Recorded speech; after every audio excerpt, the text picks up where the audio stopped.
Kerry Packer was easily one of Australia's greatest businessmen and marketers. He transformed the way that so many of us watched cricket in a time that was incredibly conservative. He was, in the eyes of a mad lad, very controversial, yet respected rather on both sides of politics. I think there's a lot that we can learn about how he approached marketing and business in life. So let's learn a thing or two from the old Goanna.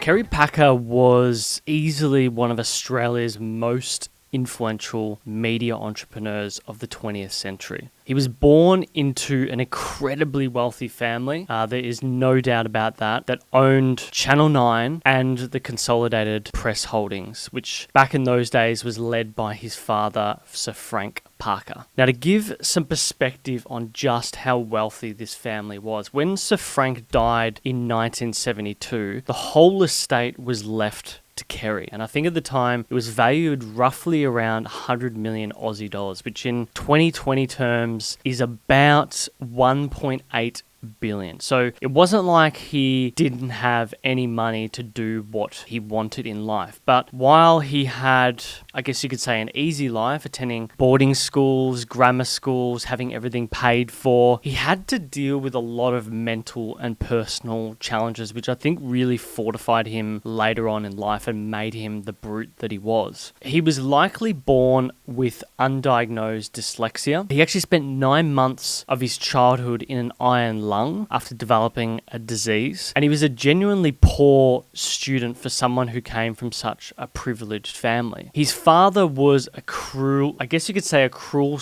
man psychologically. He regularly referred, and there's so many documentaries that cover this, he regularly referred to Kerry as the family idiot, and it was actually his brother Clyde that was the one that was put on a pedestal. This is his older brother, until Clyde basically had a falling out with his father and left Australia completely in the 1970s and never had anything to do with the family business from that point on. So it was at that point in 1972, Sir Frank Packer dies. I think this is really where we get to see a bit of Kerry, or this is where we get to see rather a lot of Kerry's business life happening. Packer's media career began on the loading dock of everyone's favourite newspaper in Sydney, the Daily Telegraph, and he worked his way up just as Sir Frank wanted him to. So he wasn't just given a cushiony executive job, he was put on the loading dock with the unions straight away. So when Sir Frank died, it didn't take long for Kerry to really put a stamp on the business and particularly Channel 9. In 1977, Kerry was the first person to televise cricket by founding the World Series of Cricket, which then became the World Series of Sport that we know today on Channel 9. At the time, it was an incredibly innovative play to basically pay cricketers. Who would have thought that? But, most of them were told it's the pleasure and the privilege of playing for your crest or your country that you should hold so dear. And Kerry thought this is ridiculous. And in so many cases, none of these people were paid but for sponsorships. The creation of the World Series of Cricket led to a major confrontation with all of the governing bodies in international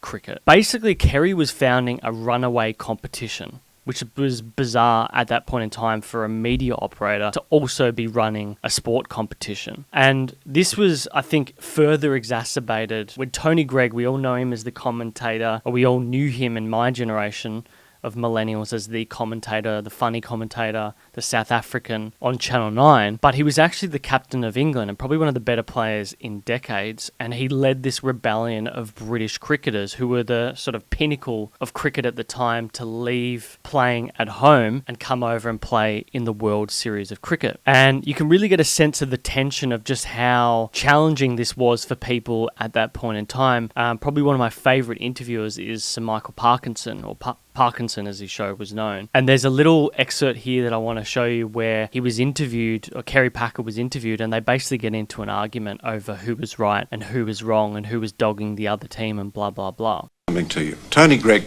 came to see me. I asked him to come and see me. And I said, I have a business proposition I want to put to you. You must give me your solemn oath not to discuss it any further with anybody, win, lose or draw. Now, what does Tony Gregg do from there? I thought it was a very sensible strategy on my part. He should, I think, have said he was an honourable man and captain of England. He should have said, no, I can't. He didn't know what I wanted to talk about. Well, I mean, you must have given him some indication. None at all. And I enjoyed it. I mean, and he enjoyed it too, I think. I think he liked that kind of confrontation.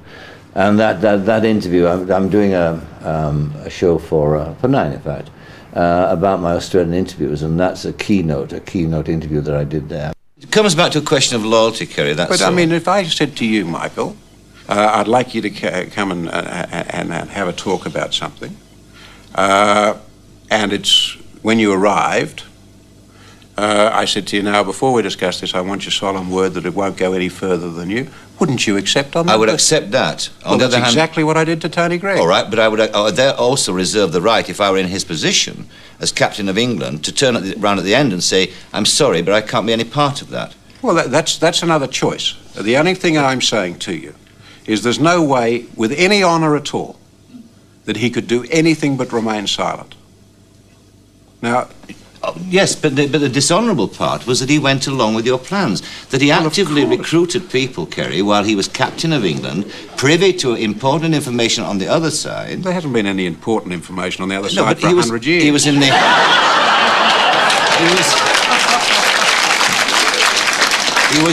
He was playing a dual role, and that you cannot deny. Well, I didn't think I was here to defend myself. You're not? If I was here to defend myself, I'd take a different attitude. I've been very open and very frank with you. And I believe that Tony Gregg made a business decision to come with me rather than staying with England. Now, you're a Yorkshireman, and all Yorkshiremen are unreasonable about cricket.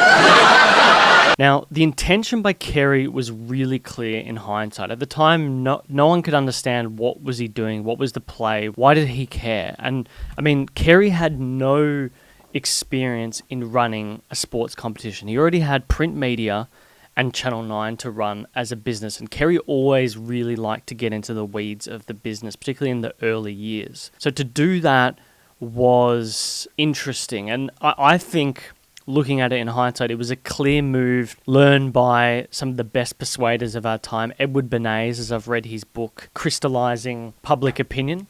Brilliant book for anyone who likes marketing. And this is the guy who basically made that Lucky Strike campaign and Torches of Freedom and made cigarettes part of the women's movement back in the 1950s and 60s. And this move is one of the oldest in the book, and that is be overt and be frank. Now, Packer's move and goal resulted in him acquiring the broadcasting deal for cricket. World Series of Cricket, rather, ran for about 5 years, so it didn't go too long, but it did result in changing the way broadcasting was done for cricket around the world. To give a sense of how intense this was, I think at one point in time, Kerry Packer basically bought out every single senior counsel in the UK to either fight the case for him or not work for the cricketing boards or the international cricketing governing boards at that time. And, you know, you get a sense of what he was like in that era. Obviously a very different era, so please don't judge based on that point in time. But there's this infamous meeting in 1976 where he met with the Australian Cricket Board. And he said, come on, gentlemen, there's a little bit of whore in all of us, isn't there? What is your price? And I thought that really typified just how frank and overt this guy could be. I think that openness really allowed people to accept Kerry for who he was. He wasn't like a typical businessman we see today where they're either not in the media or they're very wish-washy, PC, PR orientated around how they communicate, whereas this guy seemed to be very open about the fact. Now, that could have been because he had enough money to survive him forever. He could sit back and live on his estate for the rest of his life. But maybe this was just an inherent part of his personality, and you can sort of see that later on when we touch on his, I guess you could say, his political involvement. Back to that play and the move. This is probably one of the greatest risks that Kerry ever made, in my opinion. I think if he hadn't have pulled this off, he would have lost a lot of money for that point in time. It probably wouldn't have modernised cricket at that point in time and opened it up to the general public as fast as it did. It, like I said, would have set back Consolidated Press holdings for probably decades. And for my own personal example, I don't think it would have made people like my father, a son of a Greek immigrant and someone who was fascinated by footy, as interested as he was in cricket. And of course, who can forget those crisp and beautiful highlights? And without it, we probably wouldn't have met or seen, rather, the extent of our other mad lad, Alan Bond. Alan Bond is someone I'll definitely consider doing a video on in future. He is another probably mad lad of marketing, and he was an interesting individual, typified probably that by that 80s, 90s corporate world. He actually served a bit of time in prison for fraud, and I put him up in the same level as Renee Rivkin, although he probably had actually more business dealings than Renee did, whereas Renee was sort of like a stockbroker. If you want to see that, do let me know. Put it in the comments below if you want to hear about Renee Rivkin or Alan Bond. Packer's most infamous quote to this day is, "You only get one Alan Bond in your lifetime, and I've had mine." So what happened with Alan and Kerry, and why did this take Kerry to the next level? In 1987, Packer sold Channel 9. Like, this was the jewel of his PBL, Consolidated Press Holdings, media conglomerate that he owned, and he sold it. He sold it for $1.05 billion, which in today's terms was about 2.7 billion Aussie dollars. And then he bought it back just 3 years later from Alan Bond as his empire was collapsing. And I think the value at the time was 250 million, which today is about $500 million. So he made a lot of money, and a lot of those proceeds actually went back into another deal, which saw him get a 25% share in that innovative and radical idea of pay TV, and that was Foxtel at the time. So not only does Kerry transform how an old conservative sport like cricket, he also made incredibly smart investments. And I don't think you can do that. Yes, he came from this wealthy family and he was given this silver spoon, but you have to have a brain. You have to have a mind that understands marketing. So he had to be a brilliant and overt marketer, but he also had to have a clear ability to bide his time. He could have taken that $1 billion and blown it during the peak of that 80s bubble in the late 80s up until early 90s when we had the crash, and just bought some bad investments. But no, he took his time, he saw where things are going, and he made the blow at just the right time without blowing his family jewels in the process. Now, I said before, Kerry had quite the hands-on approach in business. He liked to get involved in the weeds, as they say. I think from that perspective, and from my own perspective as a business owner, I think he really just understood that how bad procedures and small decisions over time could lead to the destruction of a brand. And so you need to sort of keep your finger on a pulse. And now, he wasn't as hands-on as old mate Rupert Murdoch. That's another interesting story. The Murdochs rather, and the Packers never got along. They hated each other. But Kerry did occasionally interfere in some programming. And one of the funniest stories was in 1992. He called his Sydney station. So this is a WIN station, TCN 9. And he basically called up and said to the personnel on air, "Get that shit off air." And he was referring to Australia's naughtiest home videos, which is like an adult version of Australia's funniest home videos, which was quite funny. He is also said to have often manipulated broadcasts of cricket himself to ensure that the end of the cricket game was what was broadcast, despite previously set television broadcast guidelines or schedules. He would just tell people, put on the end of the game and that's it, so people got the best bit. Now, Kerry's latter years are well known to the general public, and I think this is where most people know Kerry. And they're sort of a key example of when PR, whether it's good or bad, can often define you in life. I find that controversy can often distort the legacy or taint the legacy that you've had throughout your life, because what he did was quite remarkable, but so many people see him as this evil man, essentially. The earliest known example of the man who gave the finger, I guess, to bureaucrats was the select hearing inter media. This was a Senate hearing back in the day, and I guess it was around Kerry's supposed secret control of the Fairfax papers back in the day by this consortium of which he was a partner. And this is sort of how him and Malcolm Turnbull got involved. Some of my favourite clips, I'm just gonna show you a few clips now of some of my best and favourite quotes of, I guess, of Kerry Packer's political philosophy. We got all the photographs done, and then we could get down to actually being serious about it, Okay. rather than just being a circus. Okay.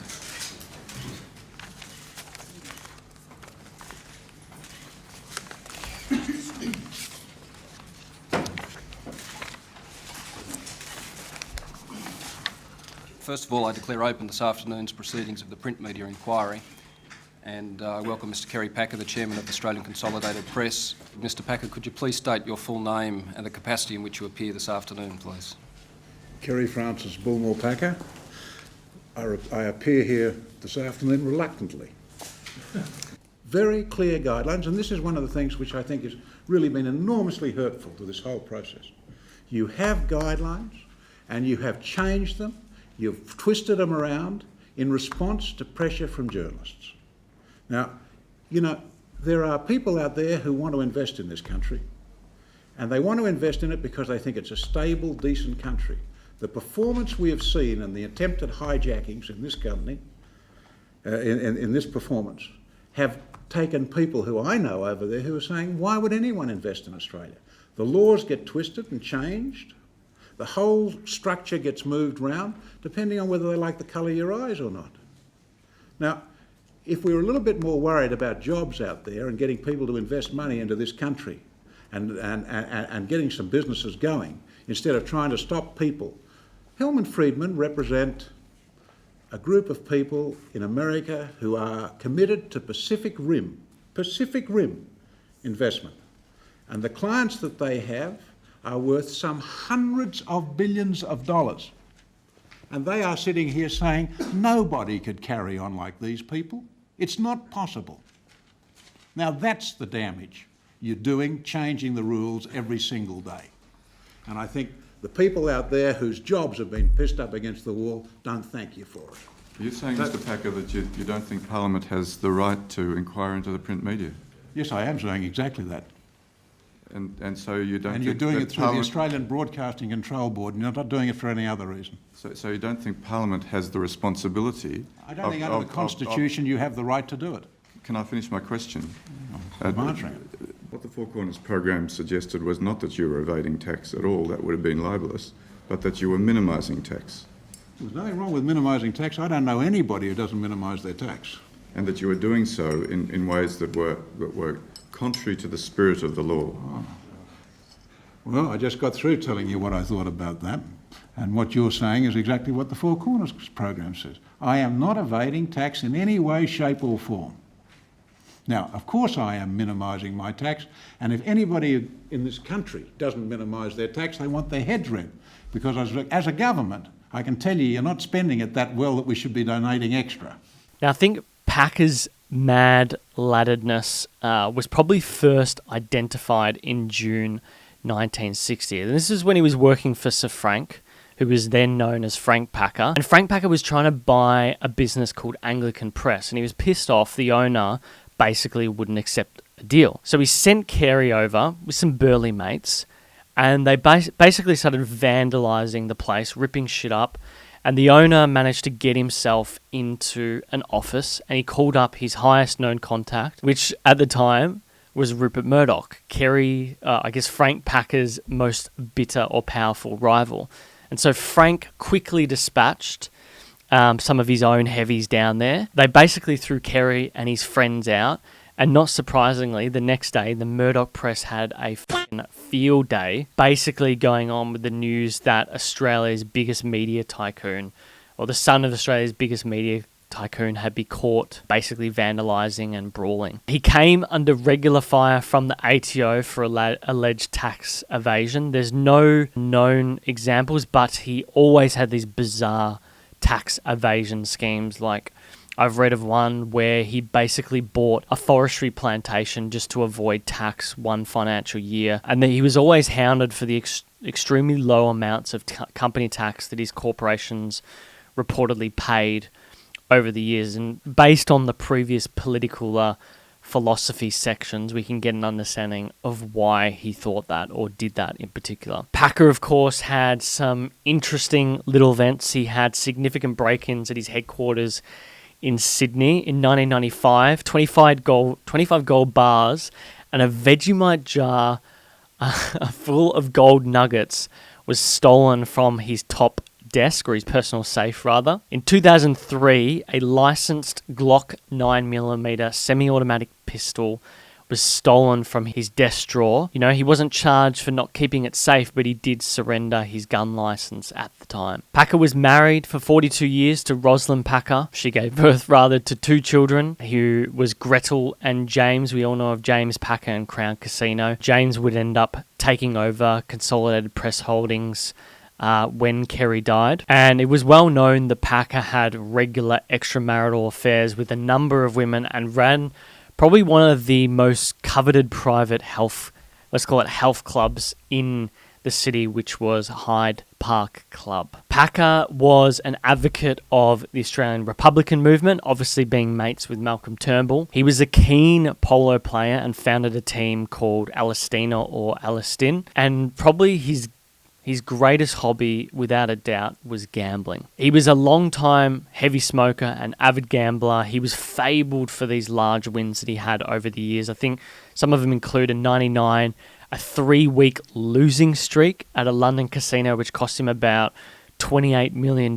Once he won $33 million at the MGM Grand, he would regularly go for holidays to the UK and bet $7 million. And Packer's visits were often a risky affair for a lot of these casinos because they could often be a massive win or a massive loss. With Kerry, it often went either way. And there's some funny examples of, he was playing Texas Hold'em once, and there was this supposed Texan oil investor who was bragging about the fact that he was worth $60 million. And he goes, "I'm worth $60 million.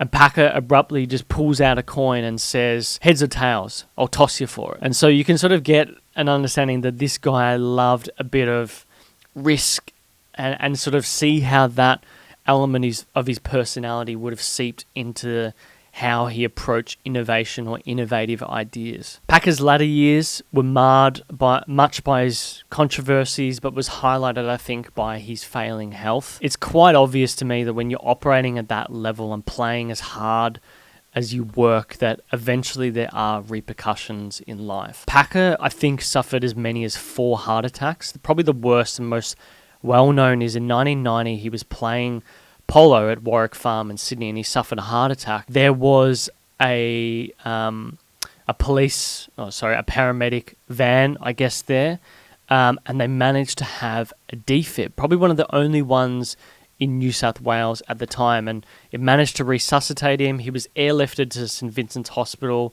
and he received bypass surgery by the famous Dr. Victor Chang, who was a pioneering cardiac surgeon at the time. So it wasn't common at all for these defibs to be in these ambulances. So basically, he went up to the government at the time and he said to them, "I'll go you 50-50. And at that point, they basically rolled out defibs across every single New South Wales ambulance, and they became known as Packer Whackers at the time. Packer also suffered from chronic kidney issues for years.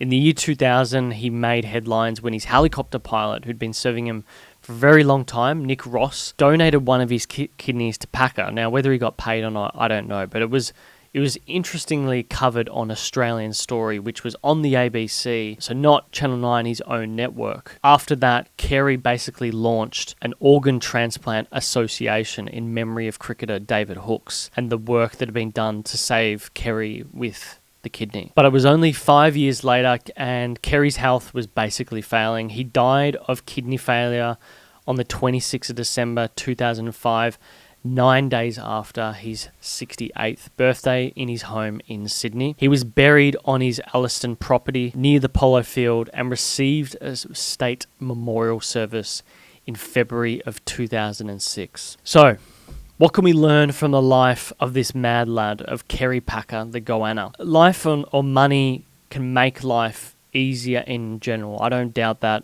at all, but it doesn't necessarily mean that you're going to have success. And we can see that in some ways with his son, James. He had a moderate amount of success, but he didn't multiply the family's wealth like Kerry did with Sir Frank's original media assets. When marketing and using PR for brands, we can learn a thing or two about Kerry, and that is to always be overt and to always stand out. I think you need to get involved in the weeds of the business and make sure you understand your brand at a granular level. Make smart capital investments at the right time when you can understand that opportunity is there. That means understanding what you're competent in. Don't go investing in oil if you understand media. Don't go investing in tech if you understand professional services.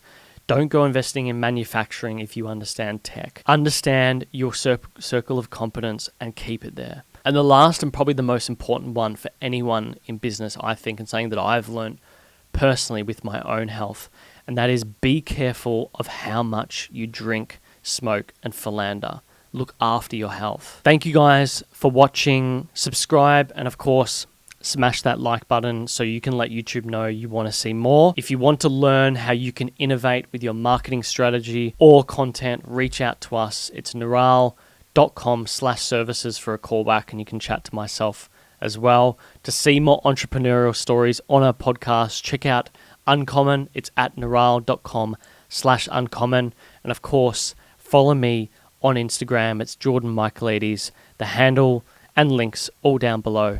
Thanks for watching, guys.